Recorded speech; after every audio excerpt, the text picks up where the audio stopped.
Hi, I'm Dr. Christy Goodwin, a Neuro-Performance scientist, speaker, and executive coach who learned the hard way that chasing success can come at a cost.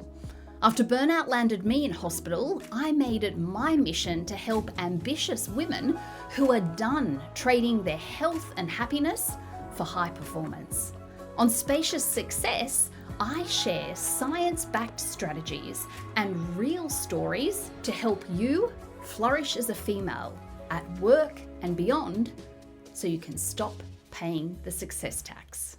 Hey friend, welcome to the first official episode of the Spacious Success podcast. Yes, there is a trailer that you may have already heard where I'll tell you what this show is all about. This one is about why it exists, why I finally hit record and play on this podcast. Why now? And that reason is a person.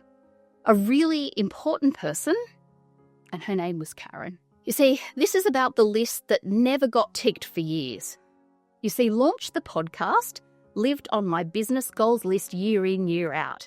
It featured on my quarterly goal plans and in every planning and strategy session. And for years, it simply never happened. Sound familiar? Every January, every quarter, in fact, every single strategy session, Karen and I would sit and map out my business goals, and there it was again. Launch a podcast. And every time, guess what happened? It got bumped. I sidelined it. I skipped it. It was parked. It was often eclipsed by urgent emails, speaking gigs, travel, client deadlines, sick kids, and I told myself that I'd get to it someday. But here's the harsh truth that I've had to face this year. Someday isn't always promised. We tell ourselves that we'll get to the things that really matter once things calm down. Spoiler alert, things don't often calm down. They just, as I've discovered, they shift shape. You see, Karen passed away earlier this year, and it was sudden and tragic, completely unexpected. We'd had our usual weekly meeting on Friday on Zoom. We'd triaged our to-do list. She was laughing, energised, excited. Her sister was coming to visit her that next week. And then on Sunday morning, I got the call from her husband. And just like that, she was gone. It didn't make sense, and if I'm honest, it still doesn't make sense. Sam Harris once said, I want to get this right, no matter how many times you do something, there will come a day when you do it for the last time. There will be that last bedtime story with your kids, that last walk with your sister, the final hug with your parents, a last call from a friend. All the everyday moments that we simply just take for granted, one day, we'll wish that we could go back and just do them again. That Friday Zoom, it was our last conversation, but I didn't know it. And you often never do. But you can live like you do, and Karen certainly did that. She didn't just manage my business, she saw the whole of my life. And in the middle of a chaotic week, she'd often ask me to pause and say, Christy, what does success in this season of your life look like? How can we make future Christy happy? Not next year, not when things calm down, but in this season. Because real success isn't just about what you accomplish.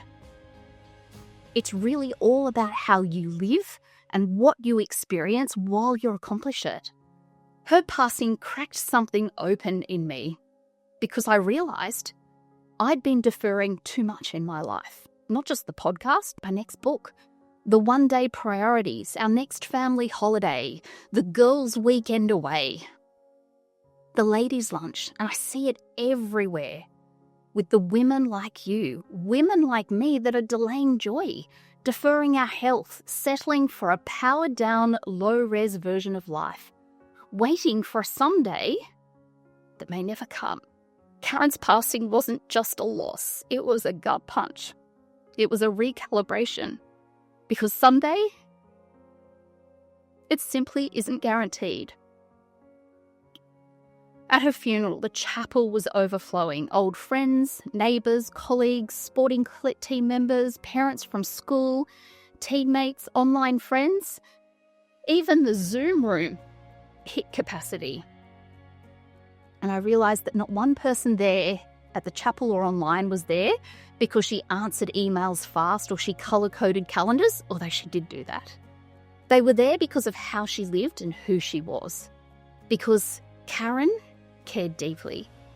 She wisely invested her time, her energy, her attention in the people and the passions that mattered the most to her.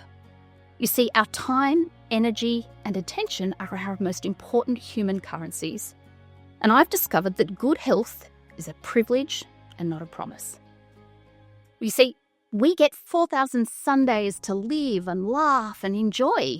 And every Sunday that passes is one that you simply just don't get back. You see, Karen had a knack for living life fully. She never let her work swallow her identity. She didn't believe that her worth was tied to her productivity and her output. She made magic in the margins because she was intentional about prioritising and protecting those margins. Every month, she learned something new: pottery, painting, sewing.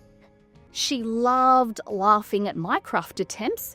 Like the time, Karen was a really thoughtful gifter. She gave me a gift voucher for an abstract art class. My son looked at my canvas that I was proudly showing him and he asked, "Mum, why did you paint a penis?" It wasn't a penis, it was my abstract interpretation. Thanks for that one, Karen. She baked. I distinctly remember the joy when she bought her Thermomix and she renovated her kitchen.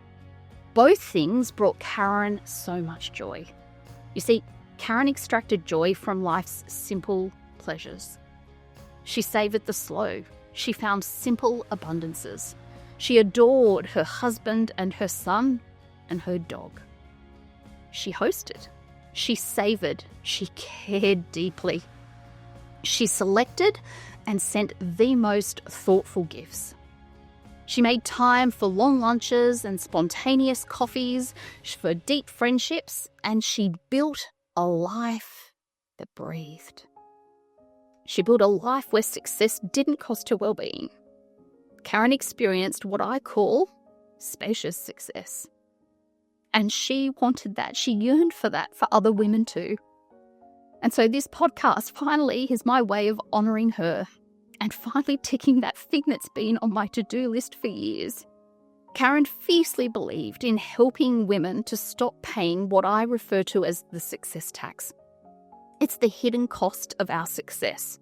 When we pursue achievement and it quietly erodes our health, our peace, and the most important connections and relationships, our relentless pursuit of success.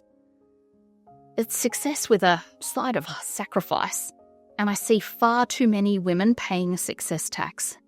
The exhaustion, the constant stress, the chronic depletion that we've come to accept as normal.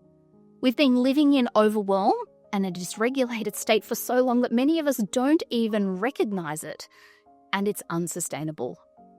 As modern women, we're drowning in infobesity, endless, conflicting advice, most of it written for men and then repackaged for women as an afterthought, as if we're just small men with smaller appetites, unpredictable fluctuating hormones, and ever-expanding to-do lists. But while the world keeps offering one-size-fits-men advice, a wide gender well-being gap is quietly cracking wide open, and I see far too many accomplished women slipping through the gap. I see it in my brilliant, capable friends who are quietly burning out behind closed doors. I see it in my executive coaching clients, ambitious, high-performing, talented women holding it all together, but barely. We are tired. We are stressed. We are overwhelmed. We're tired of feeling like success must come with a side of depletion. But we also don't have the bandwidth for more information. Ladies, we don't have time or tolerance, let's be honest, for 3-hour podcasts. We're sick of listening to bro science podcasts or watching Instagram reels showing elaborate 3-hour morning routines that simply don't fit in to our reality and honestly don't match our biology. We don't want louder advice. We want a new way to live, a way to thrive, one that's actually built for us as females. So I want you to know this podcast is for the ambitious, accomplished woman who wants success, who wants to live a great life, but she's no longer willing to pay the cost of her health, her peace, or relationships. It's for the woman who is ready to stop chasing the version of success that Instagram sells her and start designing one that feels like hers. It's for the high-achieving woman who's tired of white-knuckling her way to the top and who's ready to rise without abandoning herself.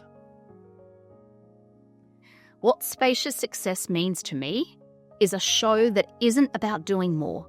It's not adding to your infobesity, but it's about choosing differently, living differently. It's about redefining success on your terms without burning out and without burning your body or your business to the ground. We're going to explore what spacious success feels like for you, not for your friends, not for your mum. We're going to talk about how to build success without paying a success tax.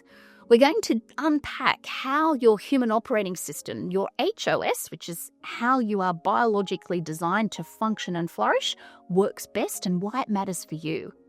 I'm going to explore the real science behind stress, recovery, and sustainable performance.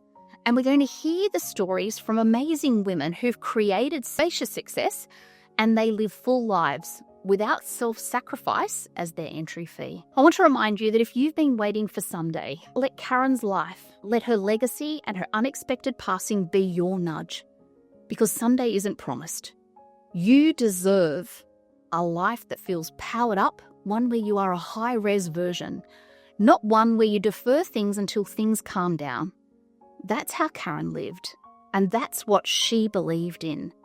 And that's the legacy I believe she'd want to leave behind. Karen wouldn't want us playing small or waiting for a perfect moment.